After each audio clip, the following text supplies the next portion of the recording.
So hi guys, welcome back to my to videos. तो इस video में दोस्तों डिस्कस करने वाले हैं यहाँ पर कुछ इंपॉर्टेंट कंपनीज को और उनसे रिलेटेड कुछ इंपॉर्टेंट अपडेट्स हैं जिसकी बात करेंगे इस वीडियो में।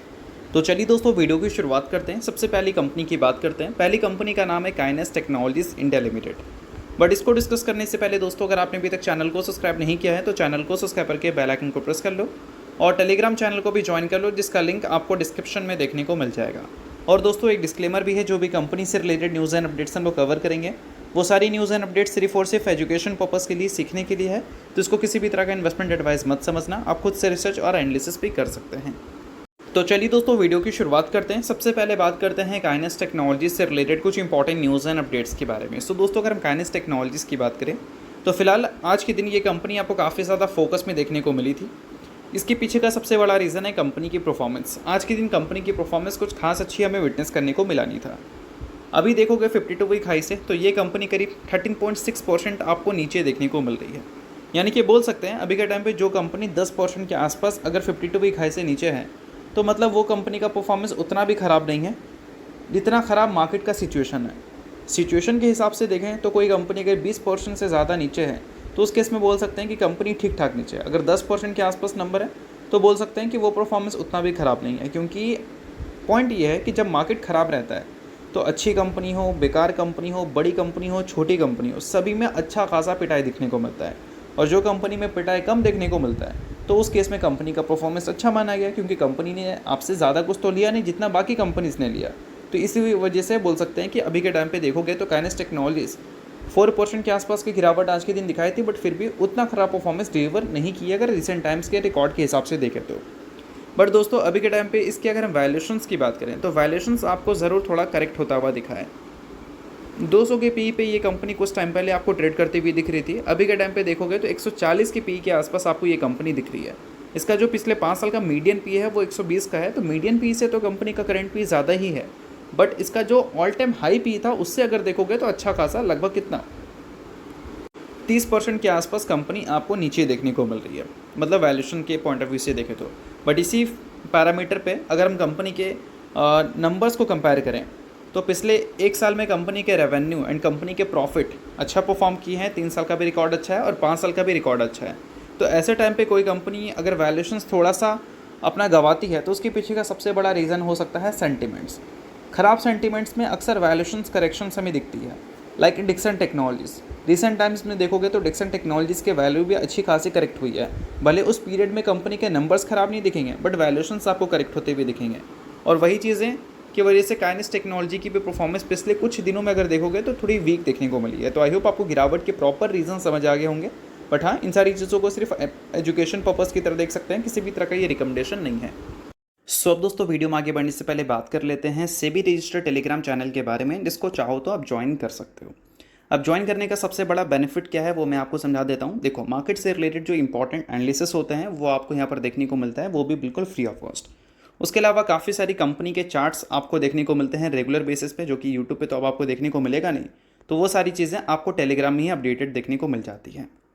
और इसके अलावा दोस्तों सेबी रजिस्टर्ड टेलीग्राम चैनल है तो यहाँ पर आपको काफ़ी सारे कॉल्स वगैरह भी देखने को मिलते हैं, जिसका भी बेनिफिट आप ले सकते हैं। पास्ट में जो कॉल्स वगैरह यहाँ पर देखने को मिले थे उसकी परफॉर्मेंस भी हमें काफ़ी अच्छी देखने को मिली थी, जिसको आप चाहो तो नोट डाउन कर सकते हैं। और साथ में दोस्तों यहाँ पर लाइव आकर जो भी आपके डाउट्स इंक्वायरीज़ हैं वो भी क्लियर किया जाता है। तो लिंक इसका आपको डिस्क्रिप्शन में देखने को मिल जाएगा। लिंक के थ्रू जाकर आप सेबी रजिस्टर्ड टेलीग्राम चैनल को ज्वाइन कर लेना। तो चलिए दोस्तों बात करते हैं अगली कंपनी के बारे में। सो अगली कंपनी का नाम है इरेडा, यानी कि Indian renewable energy development agency limited.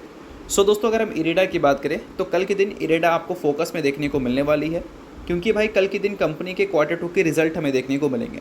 Q2 का बिजनेस अपडेट जो कंपनी ने रिपोर्ट किया उससे तो हम यही उम्मीद कर सकते हैं कि इस बार कंपनी के नंबर्स अच्छे हमें देखने को मिल सकते हैं, क्योंकि कंपनी ने जो टोटल लोन सैंक्शन किया था उसमें 86% की ग्रोथ हमें ईयर ऑन ईयर बेसिस पे देखने को मिली है। और उसके अलावा लोन डिस्बर्समेंट की अगर हम बात करें तो 54% की ग्रोथ हमें विटनेस करने को मिला है। और कंपनी के टोटल लोन आउटस्टैंडिंग बुक की बात करें तो उसमें हमें 31% की ग्रोथ विटनेस करने को मिली है पिछले साल की कंपैरिजन में। तो हर पैरामीटर पे कंपनी ने अच्छे खासी डबल डिजिट की ग्रोथ रिपोर्ट की है। तो इसका मतलब ये है कि Q2 के बिजनेस अपडेट से एक्सपेक्टेशंस क्वार्टरली रिजल्ट से बढ़ गई है।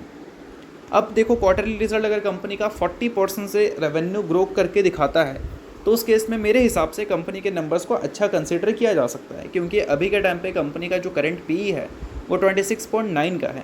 और जब ये कंपनी का लिस्टिंग हुआ था तब इस कंपनी का जो पी था वो लगभग हमें 50 के ऊपर देखने को मिलता था, जो कि आप यहाँ पर देख सकते हैं 55 के आसपास था। तो 55 के आसपास जब कंपनी के पी थे तो उस टाइम भी कंपनी के नंबर्स ऐसा नहीं कि ख़राब हमें देखने को मिलते थे, नंबर्स उस टाइम भी अच्छा था, 30-40% से कंपनी का रेवेन्यू ग्रो करता था। बट पिछले क्वार्टर में कंपनी का रेवेन्यू भी गिरा था और प्रॉफिट भी गिरा था। और इस क्वार्टर में वापस से कंपनी पहले वाली ग्रोथ अगर दिखा दे 30-40% वाला, इनफैक्ट 40% वाला अगर दिखा दे, तो फिर करंट सिनेरियोज़ के हिसाब से मुझे लगता है कि कंपनी के नंबर्स को हम बेटर कंसिडर कर सकते हैं। बट इन सारी चीज़ों के बावजूद भी, अच्छे बिजनेस अपडेट के बावजूद भी, अगर क्वार्टर 2 में एफआईज और डीआईएस के इंटरेस्ट की बात करें तो हमें कुछ खास अच्छी देखने को मिली नहीं है। तो हो सकता है कि मार्केट इस कंपनी से एक्स्ट्रा ऑर्डिनरी नंबर की एक्सपेक्टेशन रखी है, क्योंकि ये कंपनी इमर्जिंग सेक्टर में काम करती है, लाइक रिन्यूएबल सेक्टर जैसी इमर्जिंग सेक्टर। और इसमें अगर कोई कंपनी है तो कंपनी से एक्सपेक्टेशन 50% से ज़्यादा की ग्रोथ की होगी, हो सकता है।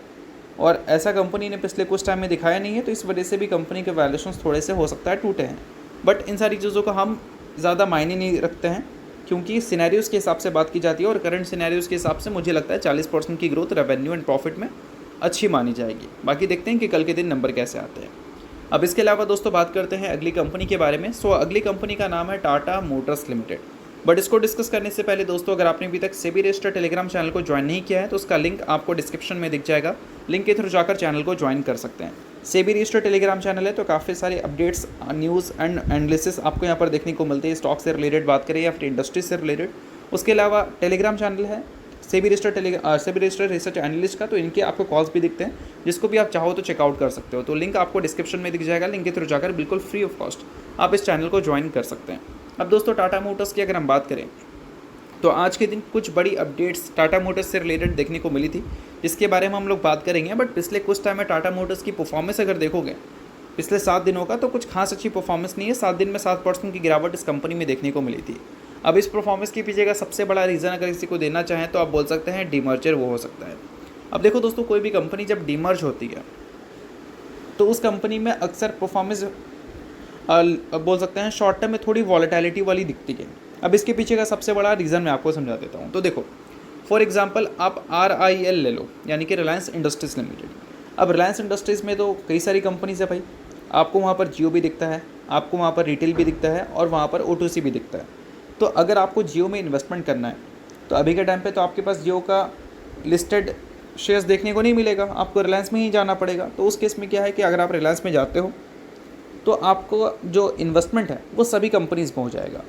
बट जब रिलायंस इंडस्ट्री डिसाइड करती है कि हम जियो को डिमर्ज करेंगे, तो उस केस में आपके जो थाउट्स थे कि हम जियो में इन्वेस्टमेंट करना चाहते हैं, तो आप रिलायंस से अपने पोजीशंस को कम कर जियो का वेट करते हो।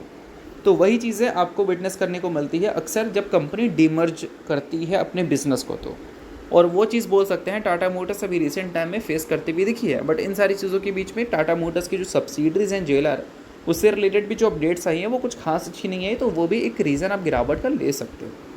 बाकी इन सारी चीज़ों के बाद अगर हम बात करें टाटा मोटर्स से रिलेटेड एक अच्छी अपडेट के बारे में, तो वो ये है कि सितंबर में टाटा मोटर्स और मारुति ने रिटेल सेल्स में जो मार्केट शेयर थे कंपनी के, उसको कंपनी ने बढ़ाया है, जो कि काफ़ी अच्छी बात हम बोल सकते हैं। ईयर ऑन ईयर बेसिस की अगर हम बात करें तो रिटेल सेल्स का जो मार्केट शेयर है लास्ट मंथ का, यानी कि सितंबर के महीने का, उसमें टाटा मोटर्स और मारुति सुजुकी की जो परफॉर्मेंस है वो हमें अच्छी देखने को मिली है अगर हम बात करें पैसेंजर व्हीकल्स के रजिस्ट्रेशन को देखते हुए। तो और किसी ने अगर गेन किया है तो किसी ने लॉस भी किया होगा, तो Hyundai मोटर इंडिया और टोयोटा किर्लोस्कर मोटर, इन दोनों ने ईयर ऑन ईयर बेसिस पर अपने मार्केट शेयर में एक डिप विटनेस की है। तो देखो दोस्तों, पिछले साल सितंबर में जो टाटा मोटर्स का सेल हमें देखने को मिलता था ओवरऑल पैसेंजर व्हीकल्स में, उसमें 11.52% का मार्केट शेयर टाटा मोटर्स का था। और अभी के टाइम पे देखोगे तो 13.75% मार्केट शेयर हो चुका है। और वही अगर मारुति सुजुकी की बात करें तो उसका अभी के टाइम पे 41.17 मार्केट शेयर है, पहले आपको 40.83% देखने को मिलता था। तो मार्केट शेयर इन दो कंपनी ने गेन किया है। तो इससे हम उम्मीद कर सकते हैं कि क्वार्टर 2 में कंपनी का जो बिजनेस अपडेट है वो हमें थोड़ी बेटर, बिजनेस अपडेट नहीं, कंपनी के जो नंबर्स हैं वो हमें थोड़ी बेटर देखने को मिल सकती है। बाकी इसके अलावा बात करें अगली कंपनी के बारे में, तो वो भी टाटा ग्रुप से ही बिलोंग करती है, नाम है टाटा इन्वेस्टमेंट।